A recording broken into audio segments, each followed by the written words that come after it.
В эфире новости экономики на Якутия-24, в студии работает Нургуяна Иванова.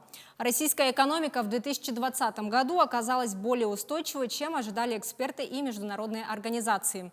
Такие данные приводятся в аналитической записке Счетной палаты об исполнении федерального бюджета и бюджетов государственных внебюджетных фондов Российской Федерации за 2020 год. По оценкам ведомства, российская валюта также оказалась более устойчива к колебаниям цен на нефть, чем в период кризиса 2014-2016 годов. Компания «Газпром Межрегионгаз» разработала интерактивную карту газификации регионов России. Интернет-площадка gazprommap.ru представляет собой двухуровневый интерактивный ресурс с электронными картами и справочной информацией в разрезе 67 регионов России. На главной странице сайта и в разделах регионов представлены целевые показатели, программы газификации и сопоставимые данные по факту реализации программ за период с 2005 по 2020 годы.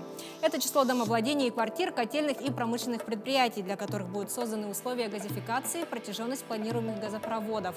Кроме того, показан объем инвестиций, направленный группой «Газпром» на развитие газификации в стране.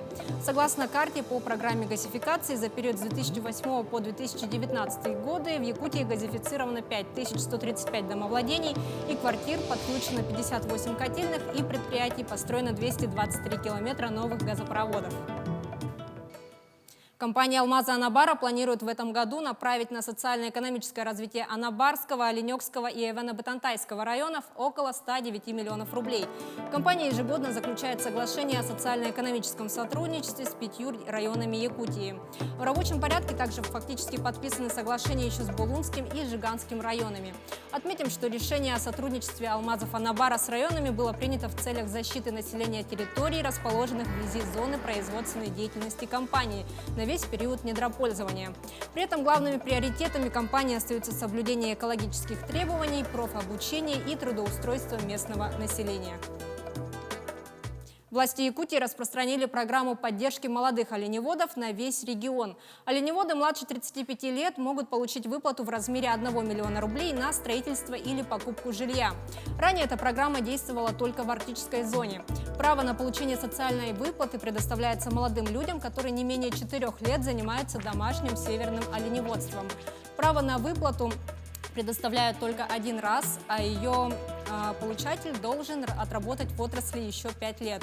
В 2020 году в региональном бюджете на программу было предусмотрено 11 миллионов рублей. Поступило 17 заявок, из них по итогам конкурса отбор прошли 11 молодых оленеводов из арктических районов. В Якутии назовут добытый алмаз в честь героя социалистического труда Петра Яковлева. Его вес составляет 52,73 карата. Алмаз добыли на месторождении трубки «Удачная» в Якутии. Накануне Дня защитника Отечества исполнилось 100 лет со дня рождения уроженца Амгинского района, участника Великой Отечественной войны Петра Яковлева. Он награжден медалью за отвагу, является дважды кавалером ордена Ленина.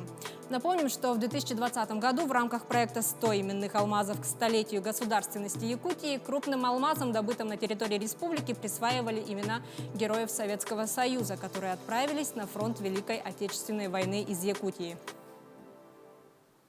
Россиян ожидает сокращенная рабочая неделя после длительных выходных в честь Дня защитника Отечества, заявили в Роструде. В ведомстве напомнили, что Международный женский день 8 марта сократит рабочую неделю до 4 дней. В мае первые 2 рабочие недели также будут 4-дневными. А рабочими будут дни с 4 по 7 мая и с 11 по 14 мая. Летом россиян ожидает всего одна короткая рабочая неделя в связи с празднованием Дня России 12 июня. Праздник выпадает на субботу, поэтому выходной переносится на понедельник 14 июня. В начале ноября россиян ожидает 3-дневная рабочая неделя и длинные выходные в связи с празднованием Дня народного единства и переносом выходного дня с субботы 2 января на пятницу 5 ноября. Таким образом, в первую ноябрьскую неделю россияне будут работать с 1 по 3 ноября, а отдыхать с 4 по 7 ноября. Последняя рабочая неделя 2021 года завершится в четверг, 30 декабря.